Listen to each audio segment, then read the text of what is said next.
দুষ্ট মানুহৰ মিছা কথাক কেতিয়াও প্ৰশ্ৰয় নিদিবা। তেনে মানুহে নিজৰ প্ৰকৃত স্বভাৱ কেতিয়াও ত্যাগ কৰিব নোৱাৰে। যিদৰে সিংহই কেতিয়াও উপদ্ৰৱ কৰা বন্ধ নকৰে। চাণক্য। হিংসা এনে এক পাপ, যি পাপৰ প্ৰায়শ্চিত্ত নাই। হজৰত মহম্মদ। নিজে সৎ হোৱা, তেতিয়া নিঃসন্দেহে ক'ব পাৰিবা যে পৃথিৱীৰ পৰা এজন অসৎ মানুহ কমি গৈছে। Thomas Carlyle. যি মানুহে নিজৰ অকৃতকাৰ্যতাৰ কাৰণে আনক দোষাৰোপ কৰে, তেনে মানুহে নিজৰ কৃতকাৰ্যতাৰ কাৰণেও আনকেই কৃতিত্ব দিয়া উচিত। Howard Newton. খাবৰ বাবে, পিন্ধিবৰ বাবে মানুহে সুন্দৰভাৱে যি কৰে, সেয়াই কৃষ্টি। কলাগুৰু বিষ্ণুপ্ৰসাদ ৰাভা।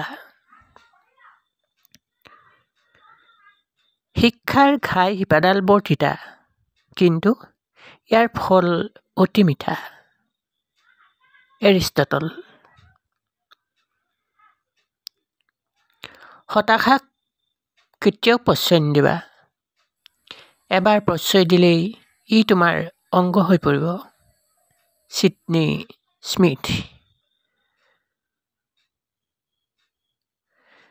আমাৰ মনত যদি শান্তি নাথাকে, তেতিয়াহ'লে আমি পাহৰি গৈছোঁ যে আমি একে পথৰ পথিক। Mother Teresa. জগতত জীয়াই থাকিবলৈ হ'লে প্ৰেম আৰু সাহসৰ অতি প্ৰয়োজন। Abraham Lincoln.